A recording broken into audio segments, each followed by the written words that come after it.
When I discovered the concept of the North Star metric, I was really excited. Here it is, one metric that matters the most, the one that we need to focus on the most, and it really creates a lot of focus for the company. But then when I started talking to company executives about this, they said, sure, all North Star metric is profit. Well, North Star metric is revenue. And I was trying to explain to them, no, this is the North Star metric by definition is supposed to be about the value we create for the market. But it was really hard to fight this trend. So I introduced this model called the value exchange loop, where it says we're trying to do both things. The mission breaks into two parts, delivering value to the market and capturing value back.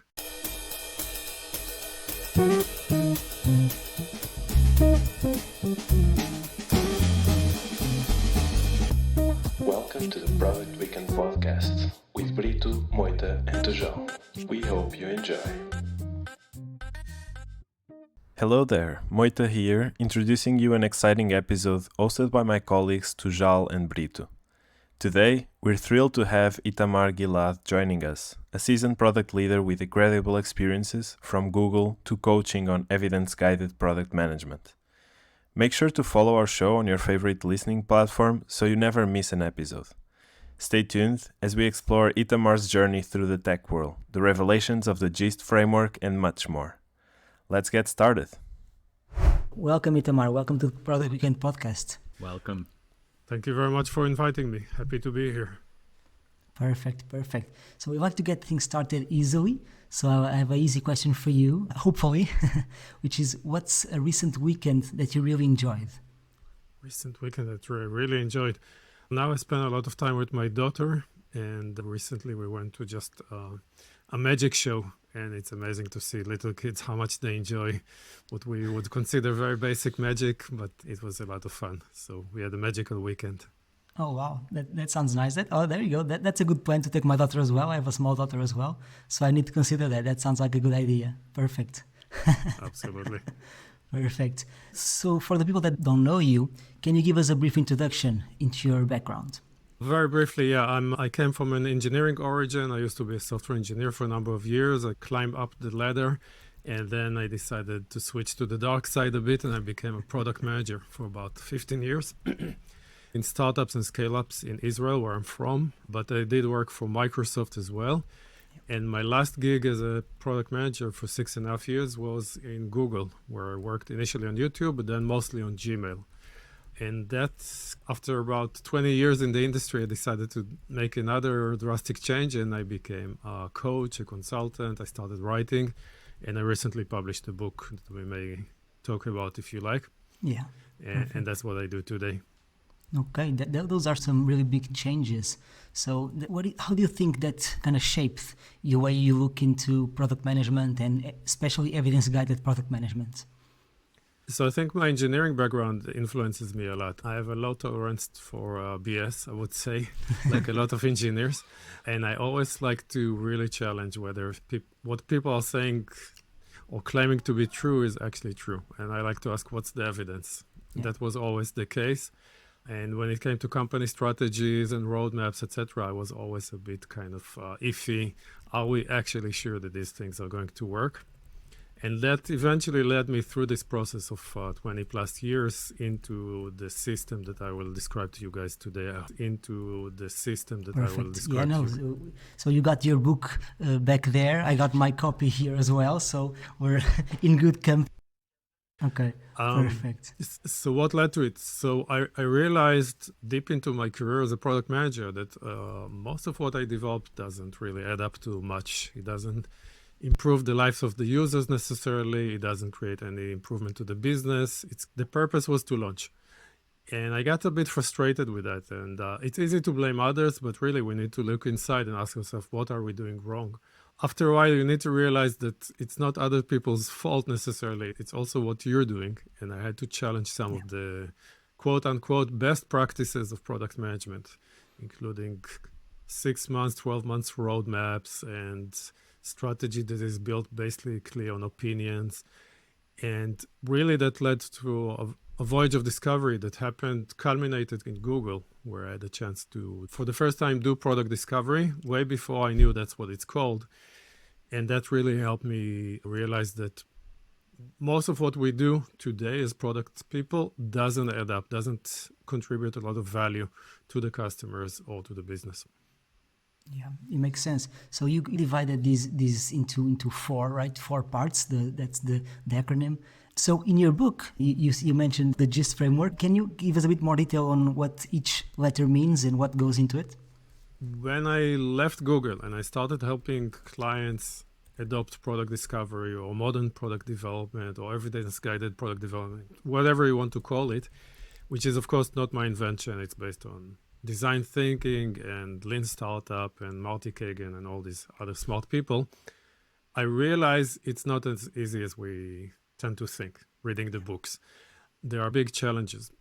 And in order to help my clients surmount these challenges, I decided to break it into a framework of 4 parts. If they can tackle each of the 4 parts, it's an easier problem than to do the whole thing. And the 4 parts are goals, which are about deciding what we're trying to achieve in a very concrete and very actionable way. Ideas, which is what we usually call prioritization, choosing the right things to build. Then there's steps, which is how do we build and learn at the same time? How do we do this build, measure, learn cycles? And finally, tasks, which are about how do we bring this into the agile world? How do we work with our agile teams on this? And there's another part, which is how do we introduce the change, which is basically the second half of my book. No, it makes a lot of sense. So now going into each and one of them, maybe into more detail, I'm just going to ask a few things like I read on the book and I was curious to know more about. So specifically on the goals part, you share this idea that companies need 2 top metrics, right? They need to have the North Star metric and the top business metric. And as PMs, we tend to focus very much more on the first one and many times ignore the second one. So why can you tell us a bit more why do you think the second one is as important or hopefully as important, not more important? So when I discovered the concept of the North Star metric, which of course was invented by other people, I was really excited. Here it is, one metric that matters the most, the one that we need to focus on the most, and it really creates a lot of focus for the company. But then when I started talking to company executives about this, they said, sure, our North Star metric is profit, or our North Star metric is revenue. And I was trying to explain to them, no, this is the North Star metric by definition is supposed to be about the value we create for the market. Because a lot of companies feel that this is the most important business metric. The more value you give to the market, the more they're willing to give you back, right? It's a core of business, a core concept. But it was really hard to fight this trend that if we need to pick one metric, it has to be a business metric, what I call a value acquired metric. Mm-hmm. So I introduced this model called the value exchange loop, where it says we're trying to do both things. The mission breaks into 2 parts. Delivering value to the market and capturing value back. Delivering value means solving their needs, addressing their needs at a reasonable cost to them. And capturing back could be revenue, market share, profit, whatever you like. If you go to your finance team, they'll show you a spreadsheet with 50 of those, and there's probably many more. So pick one of each and focus on both. We have a dual mission. And when I teach this to product teams, they said this is really fixing a major problem for me because their organization usually focuses on one. Usually it's the business metric. And they are left wondering, how can we, the product people, impact revenue? Revenue is impacted by so many different things. If we run a promotion, we might see a peak in revenue that has nothing to do with products. So how can we do this? Of course, as product people, we need to think of ideas to help with revenue or profit. But as product people, the metric that guides us the most is usually the North Star metric. How do we create more value to our customers? How we solve their problems, etc. Introducing both into your organization makes a big difference. It makes total sense. It's really what sometimes you get that feeling, right? That business and product, they're not working for the same goal, and they have 2 different goals, but they need to be intertwined, right? They need to work together, and I found this really interesting, and I could really relate to this lack of having 2 goals. So it made total sense when I read it on the book. So after, And go ahead. by the way, important to mention, they overlap strongly. If you do the analysis, if you break them to submetrics, I explain how to do this in the book, you realize there's a big overlap. It's really good to visualize this overlap to your business stakeholders, to your managers, and show them why it's so important to also focus on the North Star metric and not forget about it and the value to the customers. Exactly. Perfect. So the second letter we have is I for ideas, right? And this is where you introduced something that is really, for me, was a big change and really gave me a lot of ideas, which is the concept of a confidence meter. So can you elaborate on it and how it helps product teams make more evidence-based decisions? Okay. So you're seeing on your screen right now the confidence meter. It basically works a little bit like a thermometer.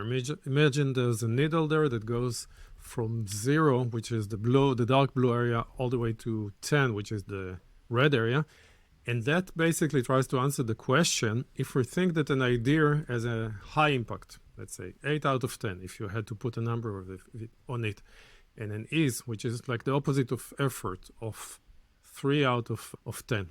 So the confidence meter tries to assess how much confidence we should have in our assessment of impact and is.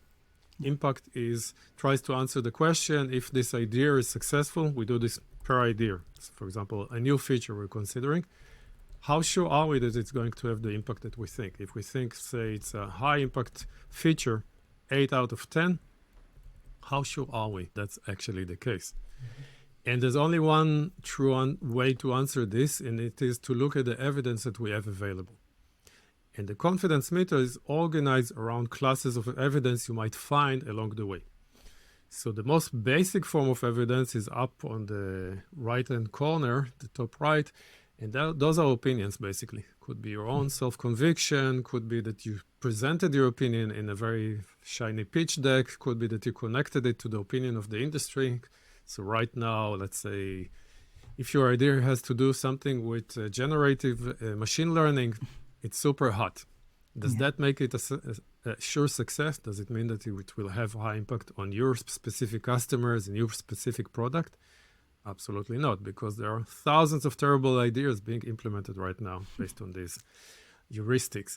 All of these types of opinions give you at maximum 0.1 out of 10. Notice that this is a bit of a logarithmic scale. We are on the very low end of the scale. Then you might do what I call other people's opinion. You might collect opinions of others through reviews, through one-on-one expert reviews, etc. It's slightly harder test, but you might still pass it because they are not the target customer only. They're giving you their opinions. Or you can do estimates or business plans on paper, and sometimes the idea dies there. It shows you that the idea is unlikely to make a profit, for example. And that's great. You can stop working on this idea. But these are all still fancy guessworks. So maximum 0.5 out of 10 for this category. The next category in this pink, purple area is when you start collecting evidence from the outside, data. It could be anecdotal data. So you talk to 3 customers, and let's say 2 of them said, you know what, I really like your idea and I'm going to buy it. That might convince you that you found a winner, but that's very anecdotal. That's a pattern in the noise. It might turn out that when you go out to 20 other customers, they will all say no. If you go to largest sets of data, that's market data, through surveys, through deep competitive analysis, through other ways of collecting data from the market. And finally, the medium and high confidence comes from building versions of the idea, putting them in front of customers or users, and measuring the results. So this is really what we call experimentation. And there are various forms, which I cover in the book. And those are really the ones that kind of give you medium and high confidence. Now, when I show this, everyone's, wow, that's great. But do I need to get out to every idea into medium and high confidence before I can launch it? That's a ton of work. And the answer is no. If you have small ideas, like a minor design change in the settings page or whatever, you probably don't need to test it with customers. The opinion of the designer is good enough to launch this idea because it's cheap and it's low risk. If you have a cheap idea that is a bit risky, I would build it to, say, an A/B experiment or early adopter level Test it with this high confidence sort of test and then launch it. If it's an expensive idea and risky, you definitely want to take your time and go through a series of validation techniques and build your confidence until you feel it's good enough. And that point is when you eliminated most of the key risks from this idea. No, yeah, this is great. And I feel like a lot of ideas would not get produced and developed if everyone was respected this confidence meter, because when you start looking into how much goes into really finding if you have something that is worth making, it gets you thinking. Yeah, it's not as expensive as people think. Once you get into experimentation, you can and you get good at it. It becomes second nature, and it doesn't add that much cost. But it's true that a lot of people use this as a filter. The stakeholder comes to you with a new must-have idea, or the manager comes to you with a top-down idea, and you pull this thing out and say, okay, what's the evidence? And you'd be surprised how much this improves the quality of the discussion. For sure. I think Perfect. I'm sure I will start using it. Yeah.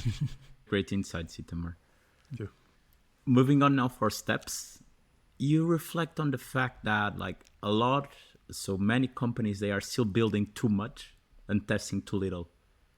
How is that? Most companies that I meet really want to test their ideas. By testing, we mean going into this red area that I mentioned before of really building a version and putting in front of customers and learning. But a lot of them have the wrong idea of what testing means. One typical case is we build just a usability test, we test it, and after that we're convinced it's all good, the results were positive, we don't test anymore. We just build the whole thing and then launch it. And that's basically 100% A/B experiment. You basically test it on the entire population, which makes it that much hard to know what actually happened. And most ideas actually do nothing. Some actually do create negative results. But it's really hard to know if you didn't test in advance. It's much better to test before you launch. Another common case is that teams build a very fancy MVP, which the M, of course, stands for minimal viable product. The word product really throws off people in the MVP. So they say, okay, it's a product. Surely we must have this feature and that feature, and the UI must be polished. So they basically build what we used to call a beta version back in the day. And that's the MVP. It takes them months and months, sometimes years, and then they test it.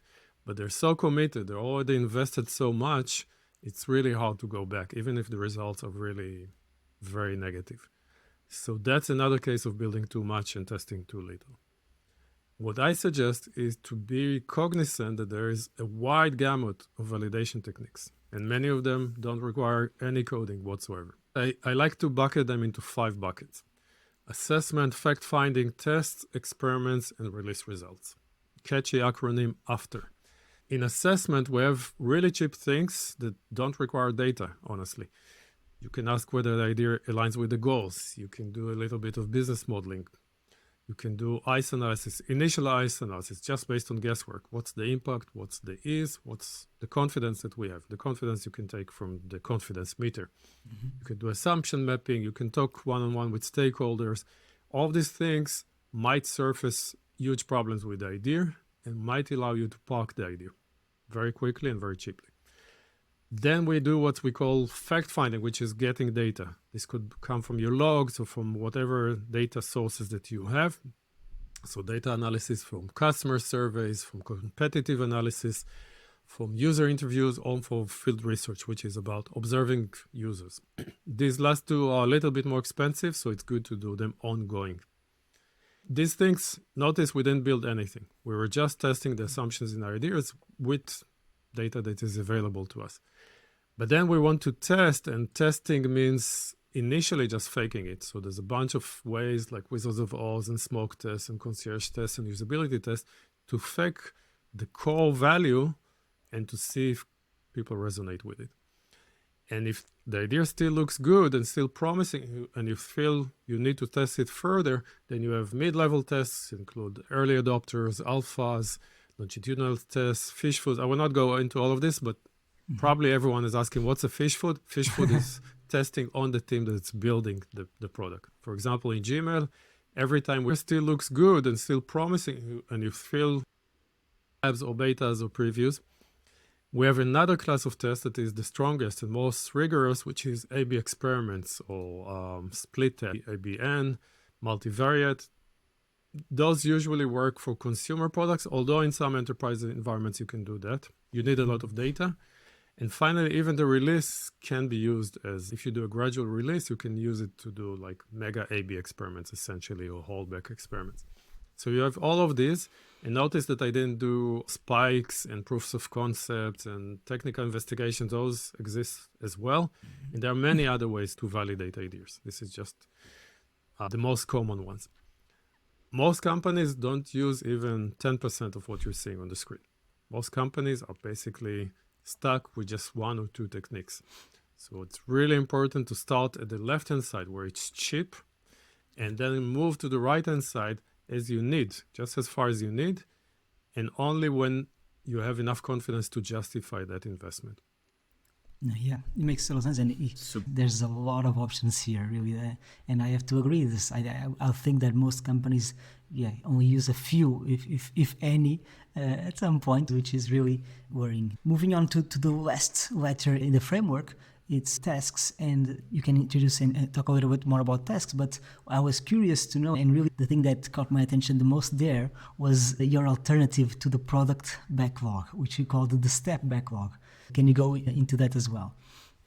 Yeah, so in order to explain this, we need to a little bit talk about what steps are. Yeah. Steps are essentially any sort of activity or mini project, if you like, that are the things we just saw. Running an A/B experiment is a step. Doing a business model on paper is a step. Doing a fish food or Wizard of Oz, those are all steps. And the steps, what's interesting about them, they're very short usually. And at the end of them, you have learning. You build something, you moved on the scope. You also are developing the product, sometimes in concept, sometimes in design, sometimes with code. But you're also moving on the learning part. You are validating your assumptions, or you're understanding that you need to change your idea in order to improve it. And in order to manage this with Agile, you need to adjust Agile a little bit. I'm sorry, Agile people that are listening, this is sacrilege, but what I see in product backlogs is fragments of features or like a lot of output. Let's build with the intention of finally, after months, launching the whole thing. In many companies, that's the way it works. So just taking the roadmap and breaking it into fragments. And I think that completely misses the element of experimentation and learning. So what we want to do is take our product idea and break it into steps. Like in the next 3 weeks, what we want to do, or the next 2 weeks, is to run this survey or to run this usability test or whatever, and put that into a backlog. And maybe break it into improve the backlog to break it into small parts. But at the end of the day, what the Agile team needs to understand is that their job is not just to deliver. They need to discover as well. There is a phase of delivery at the end, right? We reached the level of confidence that we wanted. We are convinced this is a good idea. Now we switch to delivery. All right. From there on, it's all classic. But up to this point, the backlog needs to reflect the fact that we are working towards discovery goals as well as delivery goals. So that's what I call a step backlog. Perfect, interesting. And I'm sure Brito is very curious now because he's a big Agile fan. He's the Agile master in this conversation. So I probably that popped up a lot of questions. So I'm going to have to lend him the book after. Totally. You have. Actually, I have a follow-up question on that. Yeah. Isn't that actually similar to when we are talking about dual track Agile, but explaining it more into the backlog? So yeah, it's a similar concept. Dual track Agile, in my mind, is starting from how Agile works today and trying to superimpose on it discovery. So saying some sprints are about discovery and some sprints are about delivery. That's a useful construct. I prefer to start from the top and say, we want to prioritize ideas. I'm going through the gist order. We want to choose goals. We want to prioritize ideas towards these goals. We want to build and learn about, discover which of these ideas are actually the best ones. And this needs to map into Scrum or Kanban or whatever, Scrumban, whatever you like to use. If that means doing dual track agile, that's fine. If that means combining in the same sprint both discovery and delivery because you can, why not? Honestly, I'm not an agile expert. I don't care. But I do think that agile needs to be a servant to the development mindset of the company rather than agile being the dominant factor and saying you need to first do agile and then bake discovery around that. And I think most agile people agree with that. That's actually completely, because it's the mindset, it's not the will. It's what kind of helps. It's like mostly around the mindset and not around exactly which technique that you're gonna put in practice. Totally. And if you look at what the originators of agile intended or where agile came from, it was about delivering value, not delivering code. Exactly. And about testing a lot with customers and learning from that. And those are two things that a lot of agile teams have forgotten along the way, unfortunately. Those are the values. Yeah. Perfect. So in this section, you also made a bold statement that I'd like you to develop on. So you said, if there's one thing I've learned in the over 20 years of product management and coaching, it's that the more detailed you make the requirements and the user stories, the less likely you are to get what you expect. So I tend to agree, but I know there's a lot of people that are not going to agree. So I want you to comment on this. Yeah, and I mentioned Jeff Patton said something similar later on in the book, and he's a big expert on Agile as well. So we all lived through this. You're a PM, you work with the team, and you feel my job is to tell them what to do. So you start out sketching out big picture things, and you tell them, and you give it to them, and then they give you something else completely. And you're like, okay, I need to be more detailed. I need to explain it in more details. Sometimes they demand the details. Sometimes they have this template for the Jira, and it's like definition of done, and we need you to fill all of these different boxes. And the pressure is to create a very detailed user story, a very detailed spec or PRD, whatever it is that you use, with the assumption that this is the best communication tool and that this will lead to the best software eventually. But that's actually completely the opposite way from what it's supposed to do. What really helps create the right software is creating the context in people's minds. They need to understand what is the problem we're trying to solve. Who are we solving it for? What will be considered a good solution? How are we going to test it? What are the steps up ahead? If you create this context in the team's mind, and you discover some of this context with them, by the way, you need to tell them far less. And that's what I discovered in Google, because that's how Google works. If you come with a very detailed PRD to a developer, they will throw it to the garbage and say, I don't want this. Just tell me what are we trying to achieve.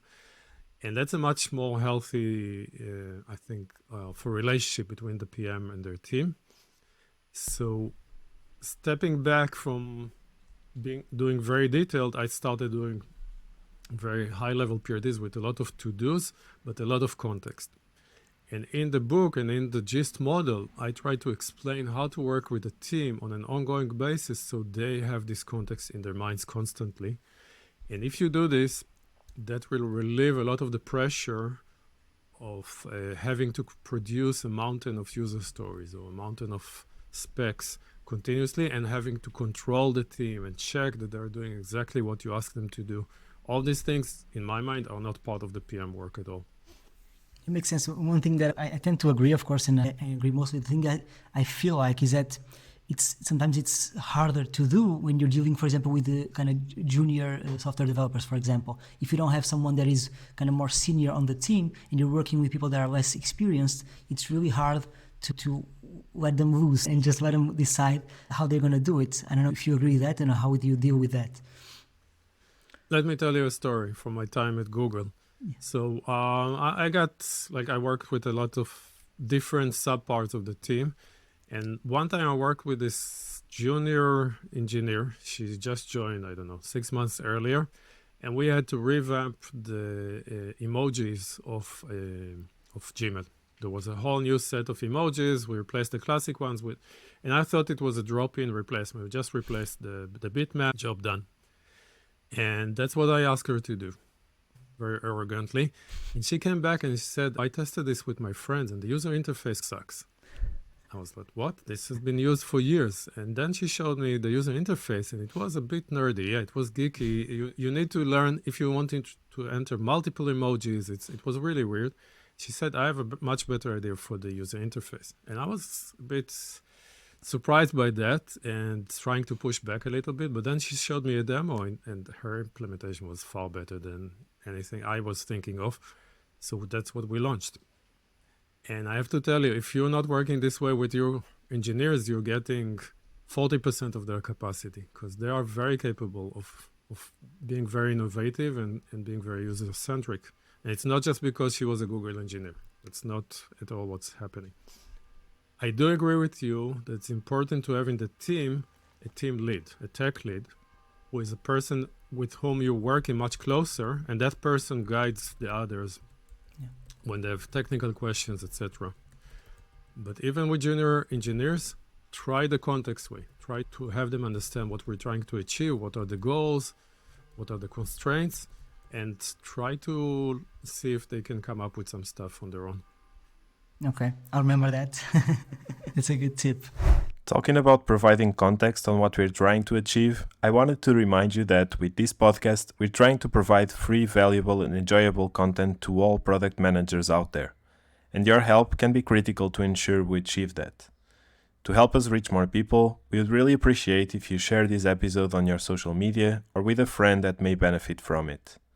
We're thankful to count on your support. Now, let's get back to the episode. So I mentioned this model and really the evidence-guided practices. They probably already had to deal with a lot of misinterpretations or misconceptions. What are the ones that are more common, and how can people overcome these challenges so that you've found that people tend to think, okay, this is this way, but after all, it's not? Yeah, it's very common that I explain this, especially to CPOs or to senior product people or to CEOs, and they're like, that's exactly what we're doing. And then when we go into the details, it turns out it's not at all what they're doing. That. What are they doing? They are trusting their opinions and their gut instinct and their experience, as they should. They're experienced and smart people. They're in this position of leadership. And they feel that the best way moving forward is to build a roadmap around their ideas, essentially. Maybe they allow some room for innovation bottom up, but mostly it's their big ideas moving forward. Sometimes they call this strategy. If you look at most strategies, they're basically roadmaps on steroids. And then when I said, okay, but you need to use evidence. What's your evidence? Oh, I talked to 3 customers and they all said the same thing. Oh, I talked to 20 customers, but those are the most problematic customers. And they all raise some obscure issues, but the CEO feels this is the most important thing. Or we are market driven. So whatever the sales team brings to the table is evidence. It is a form of evidence, but it's not as strong as you think. If you go back to my confidence meter, you'll find there are sales requests. If it's a sales request that is sporadic and it comes this request today and another request next quarter, I'm sorry, that's not very strong evidence. What people don't realize is what is the strength of the evidence that they have in their hands and how much more they can go. That's one misconception. Another misconception is that if we test our ideas, we're going to be very slow, or we will get caught up in analysis paralysis. Do you love this expression as much as I do? Yeah. It's going to be terrible. What we really need to do is just run like hell and deliver. That's the most important thing. And I did some calculation. I actually published an article once about this. And I said the team that's actually willing to invest a little bit into product discovery can easily 10x the team that is just focused on optimized delivery. Why is that? For a few reasons. A, because they are dropping the majority of ideas early on, because majority of ideas actually are not going to create the outcomes you expect. Sorry to say. No matter how smart you are, no one has a crystal ball, and the statistics are very clear. So those teams are able to discover these ideas and drop them early. Even the good ideas need iteration in order to deliver on their potential. So you need to have those steps. You need to improve the idea from step to step, and then you'll have much more profound results. And finally, those teams that deliver a lot bloat their products with a lot of features. And then gradually you realize you cannot deliver quite as fast as before. So actually delivering less, having less output, but more outcomes is the goal of modern product development. Yeah. Very counterintuitive. And many companies don't do this. They optimize for output. Okay. That makes total sense. If you had to really, and for the people that maybe are still on the fence with your framework, what would be the best example you can give us of a moment when you applied or a feature or any improvement you made on a product that you applied the GIST framework and to really nail the concept? All right, so I'll give you the example that I'm sharing in chapter 1 of the book. And this is the story this is the project that actually helped me discover the power of discovery. Again, before I knew that's what it's called. And that was the tabbed inbox or the sectioned inbox. It's basically the default inbox that the vast majority of Gmail users are using today that categorizes the mail into promotions, social updates, and there are 2 other types of email classes that you can enable optionally. And that wasn't the case when I joined Gmail. It was the classic inbox filled with stuff, and a lot of people had a lot of clutter. All the notifications, all the social updates, all the promotions, all competed with their more important messages. And a lot of my teammates in Gmail didn't realize this was a problem because they were very diligent at cleaning their inbox. They were what we call small inboxers or zero inboxers. But that's actually a very small minority of the Gmail population. When we did the research, we realized that most people are very passive and they don't clean their inboxes and they just fight with these clutters of inbox. Yeah. And lucky for these people, I was the most lazy PM in the history of Gmail because I was like them. I didn't bother to clean my personal inbox at all. So I thought what would be great is if we created some sort of digest. We will magically disappear all the messages that they don't want to see, assuming we have the technology, the machine learning to do this, which turned out that we can, but that was a gamble. And then just create some digest on the side that said you also received 3 notifications, three promotions or whatever, and they could click into those later on. And then I brought with this idea to management and said, that's the best thing ever. Let's just launch this thing. And everyone was like, that's a pretty radical change. There's a huge risk here from user experience perspective. Plus, we launched a bunch of features that are similar to this and no one is using them. So why is your feature so good? And that forced me into a discovery mode.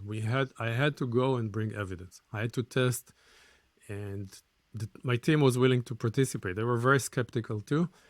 And I describe in the book how through very basic tests and eventually usability tests and analyzing user data and doing a bunch of different things, we gradually build the understanding that this is a major problem and also that my solution sucks and there's a better solution, which is the one we ended up launching. So the product discovery not just helped me detach from my loved idea, which is a problem that we all faced, it also helped us find a much better idea. And it also helped me secure the funding because with the evidence, I was able to grow and grow the project, put more people on it. Eventually, we started from the Gmail desktop, but we brought in the mobile client as well. And it was one of the biggest launches in the history of Gmail, eventually. But if I started out with my lousy idea and asked for all this funding, no one would ever give me. So that's the power of evidence. And I think it's something that every PM needs to learn to use. That's super interesting. And in that case, it was like a success story.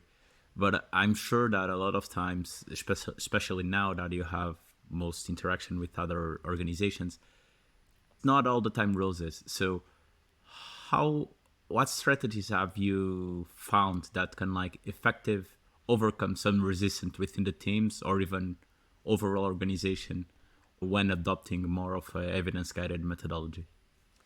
Yeah, that's a great question. So adoption, I think, is the hardest part of this whole thing. The change itself is not easy. I do believe. We have to change on these 4 layers, but adoption, getting your colleagues to change is hard. just to name the clear objections you might run into, your team may be optimized for delivery. So when you tell them we need to do discovery and delivery, not everyone might like it, especially if that's what they're measured on, delivery. And your managers and stakeholders may be viewing the product organization as a, sorry to say, feature factory. And then the factory workers want to come and say, guys, let us steer the ship a little bit. And they would say, what, are you crazy? That's our job. So definitely you might run into these objections and many others, or ways to theoretically do the process, but actually no, subvert it a little bit. So what I suggest mostly is to try it out in a kind of confined area.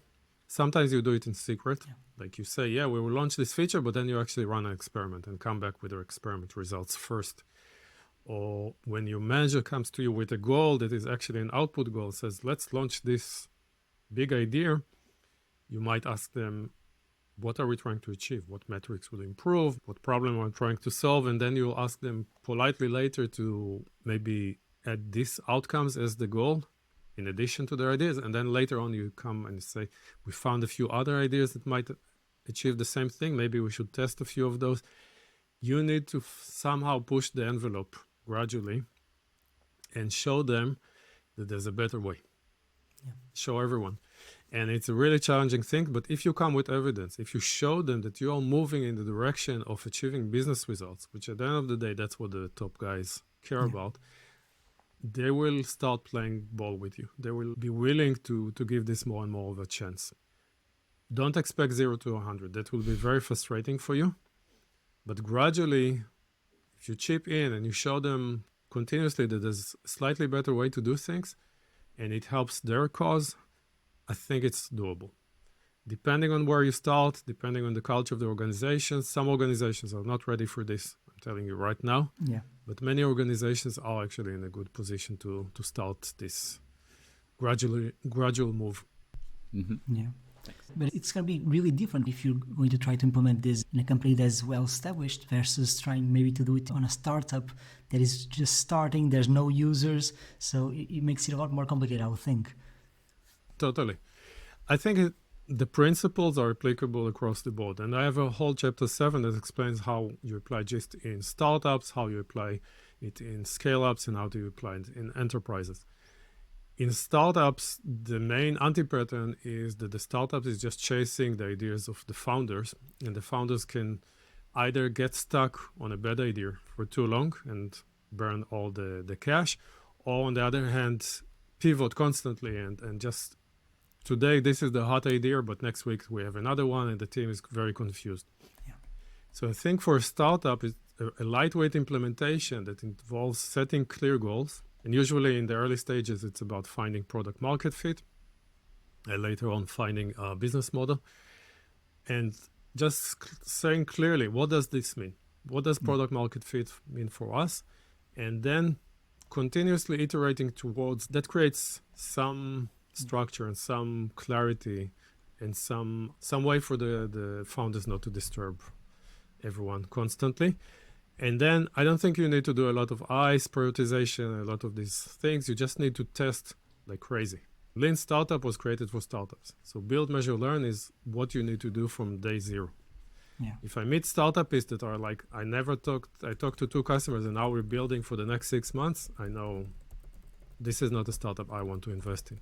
Yeah. So they need to get into this step mode very quickly.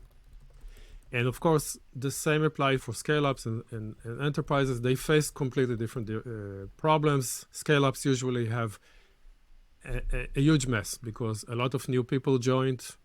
The culture is not what it used to be. There's a lot of new process flown in, and you need to run like hell because the business is booming. And enterprises, if you worked in an enterprise, you know how dysfunctional things can be. So in each one of those, there's a different playbook, and you will need to take the process and adapt it to your particular environment. Moving a little bit, and since you already talked regarding even like startup, scale-up, enterprise, and catching that, what trends regarding product management are you most excited about?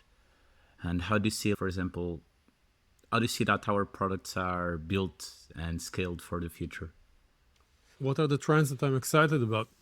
So I'm excited to see the best practices of product management, which are not new. There's been around for a good 20, 30 years, implemented in more companies. And we're in Europe. We all know how many European companies are actually not implementing modern product management. They're more kind of having product ownership that comes from a Scrum background. Sorry again, Agile people. And that's true also for a lot of parts of Asia and even in the United States, where product management was invented. A lot of companies are a bit behind the curve. Yeah. One of those is the trio model. So instead of seeing the product manager as the business owner or as some sort of CEO of the company or as a product owner that runs like a headless chicken or a strategist, it's a much more egalitarian model where there are three leads to the team: the product manager, the tech lead, and often the UX designer, if you have interface. And they are leading together. It's a multidisciplinary effort. Without this, it's really hard to do a good product. So that's one thing. Another thing is to scale down the immense overload, the immense overhead that a lot of product owners are facing with Jira tickets and all this good stuff and planification and stand-ups and retrospectives. Very good processes, but really you're killing the product managers. They don't have time to talk to customers. They don't have time to look at the market. Let them do some of these things, and let's work with more context and less with specifications. I think machine learning is really interesting, what's happening right now. It could be a blessing. It could be a terrible curse. What really worries me is when I see another one of these posts on LinkedIn when someone says, here's 25 prompts how to create the perfect user story. That really shocks me. So don't do that, please. But there's huge potential there for research, for ideation, for many other things. Okay, interesting. And about yourself, what's your next big challenge? What are you tackling right now?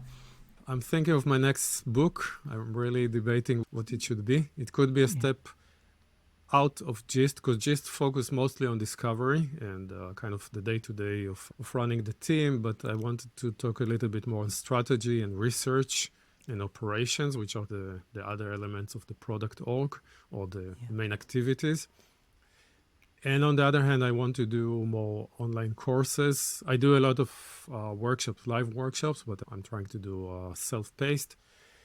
And looking for ways to use some of this machine learning stuff. I'm very curious about how someone like me can leverage it. If you have ideas, reach out. I'm very interested.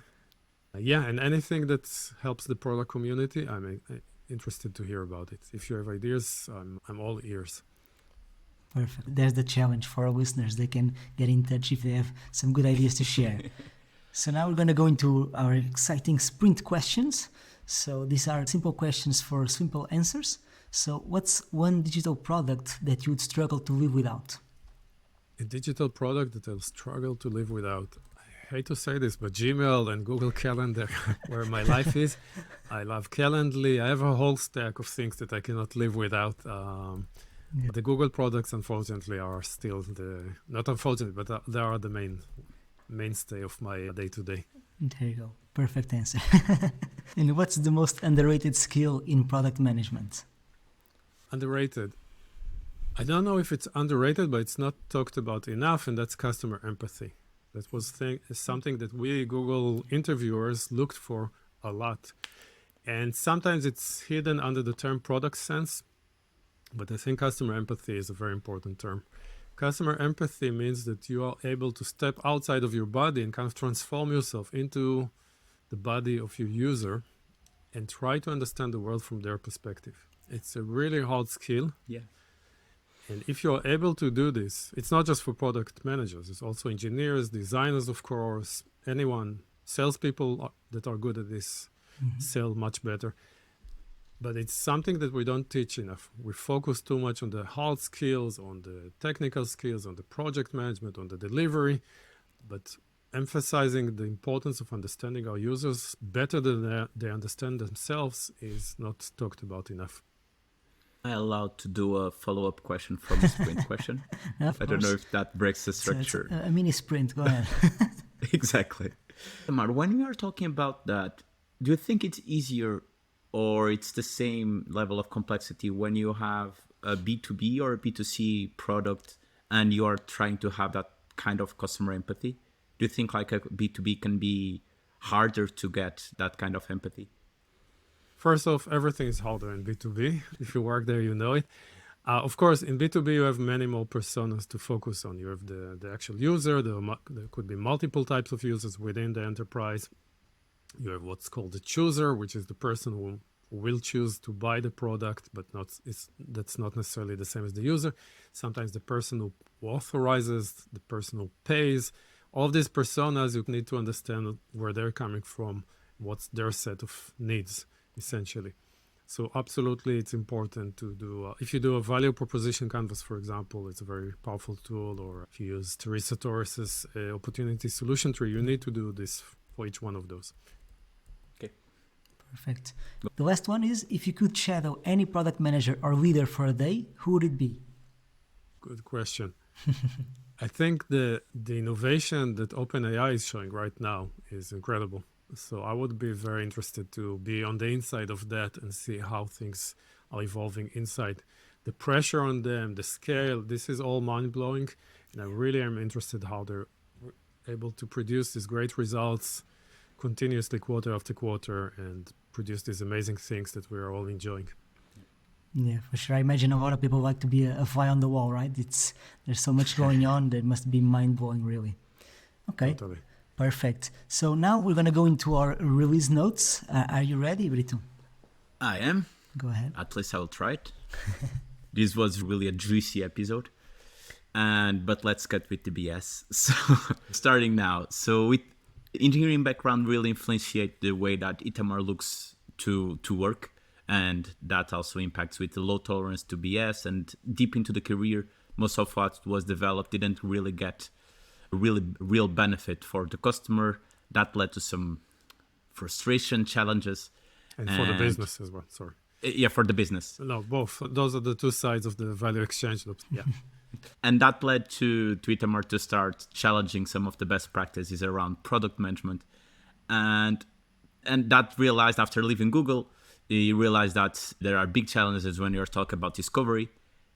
And that led to a new framework called GIST, where we have goals, ideas, steps, and tasks. First, when you have goals, we are mostly focused on choosing what to build. When we go for ideas, we are mostly on the prioritization side. Steps, when we apply the build, measure, learn, little projects where we apply this. And finally, we have tasks.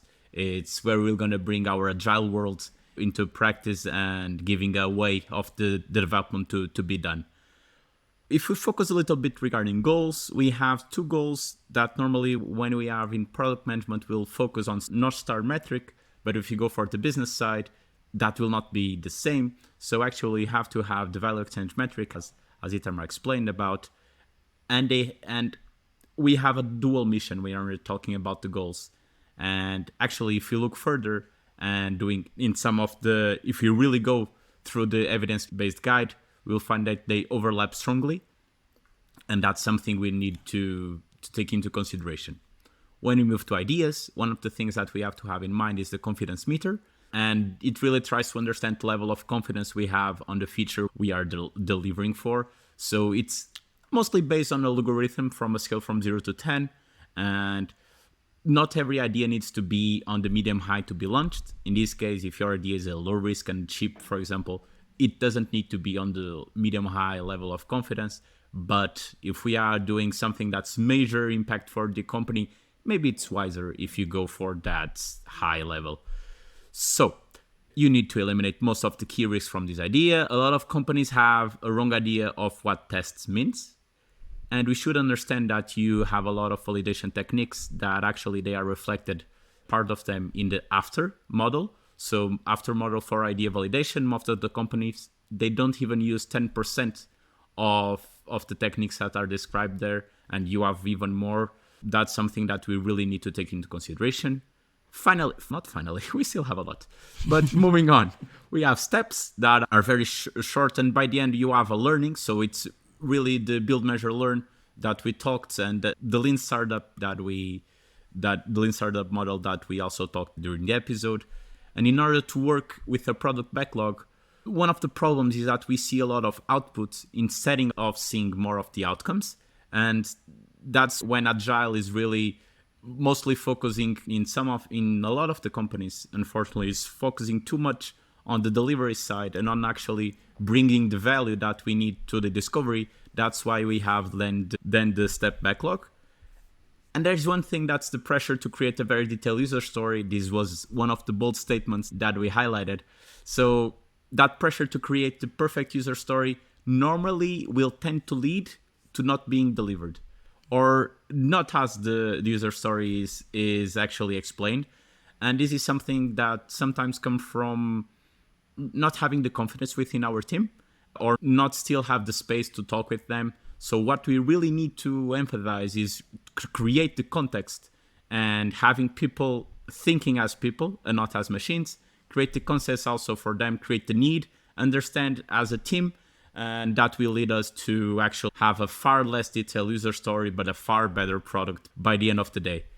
It's important to have it on the team, a tech lead with whom you can work closely, even if it's a junior team, that this can be a way for you to have a better leverage of the technical side as well. So evidence-based is something that's really easy to get misconceptions. So most of the companies, they'll say they use it and they do it. It's not true. And that also reflects on the way that people look to roadmaps, that like strategies, they are like roadmaps in steroids. And the team that does the product discovery, and this is something also really interesting from our, like a great output from our conversations, like the teams that does product discovery, they can do about more 10x than the ones that just try to optimize delivery.